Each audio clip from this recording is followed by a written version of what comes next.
Hi everyone, I'm Aaron from Intune Music, and in today's video we're going to talk about how to instantly sound better when singing. I have 3 simple tips for you, so stay tuned. Okay, so a lot of beginner singers, they tell me that when they sing, their friends say that, oh, they sound terrible, they sound like they're talking, they don't sound like they're singing, or they sound like screeching chickens. So how do we instantly sound better when we are singing? The first thing we need to do is to learn how to open our throat wider. Okay, but not just open the throat, but we need to know which part of the throat we're opening.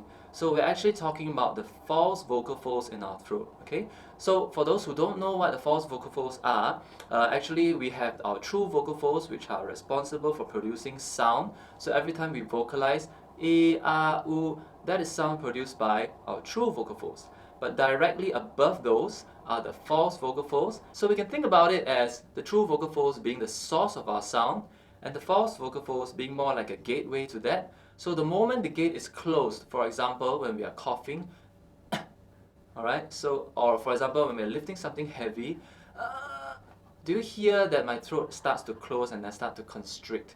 And that, if I were to sing through that, this is the sound that I would get.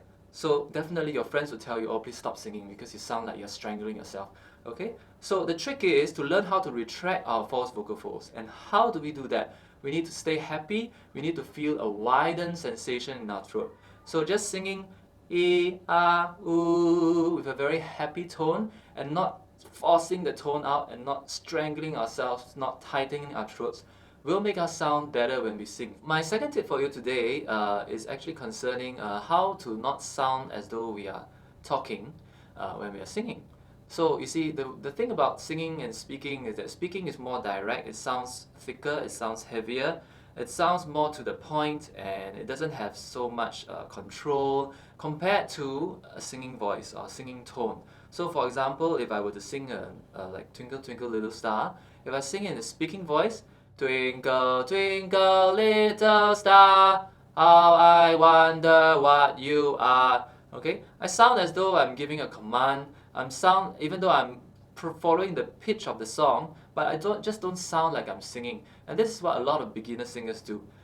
They think that just by hitting the pitch and the rhythm that they are naturally the singing, but they have to add something else in their voice, and that is the gentleness in the tone. Okay, so if I were to add in that gentleness, you just listen how it sounds more like singing. So, twinkle, twinkle, little star, as compared to twinkle, twinkle, little star.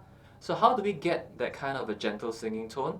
We can do certain speaking exercises like being in sympathy with someone else, like, oh, you had a bad day today, or oh, you did well, encouraging someone. So these are the things that when you add to a singing voice will make it more emotional and also will make it more varied. So some of the common drills that we can do for this would be practicing on an oo vowel. You could do you, okay? So don't do it as though you're talking like you, okay? So this is really, really thick and heavy. Do it more like in a gentle way, like you, okay? So, and feel what happens when you do that. You're actually shifting a certain part of your vocal anatomy in order to achieve it, okay?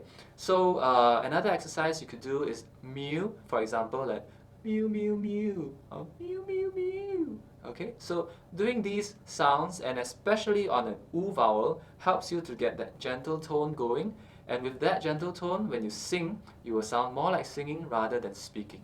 Okay, so my last point today concerns how some people, when they go to karaoke and they start singing and everybody starts closing their ears because it's too sharp or too screechy or too piercing, They probably sound like this, like if I were to sing Twinkle Twinkle Little Star, they sound like Twinkle Twinkle Little Star.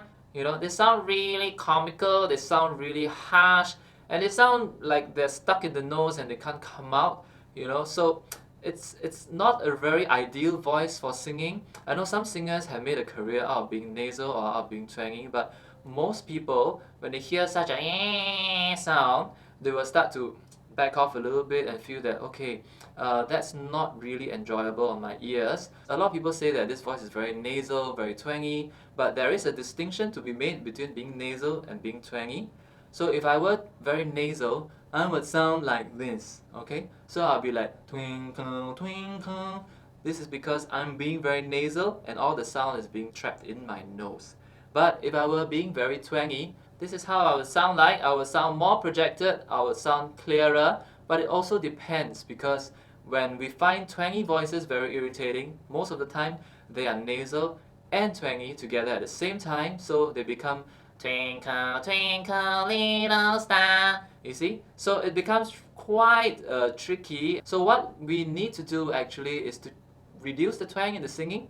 So how do we do that? We can think of not being so bright, not being so loud, not giving this Donald Duck or a comic character sound, not too harsh, just reducing it a little bit, and also doing some of the crying exercises that we were talking about, like the you or the mew to just get you to be a little bit less twangy. And of course, the other point about being nasalized when you're twangy, we would think about how to sound a little bit lower in the mouth instead of sounding a little bit too high in the nose. Okay, so a lot of people who are nasal and twangy, they feel that their voices are locked up here in the nose, and it's just when you listen to it, it also sounds as though it's coming up from there. Alright, so we want to think of it as a slightly lower sound, we want to think of it as a slightly not so bright sound, not too irritating, not too harsh. And that will make it easier on your listeners' ears and make them enjoy your singing more. Okay, so that's it for today. If you like my videos, please subscribe to my channel. Leave me some comments as well because I really love to hear from you. Your feedback is extremely valuable and will help me to decide what kind of videos I will make in the future. So if not, thank you for watching and I'll see you in the next video.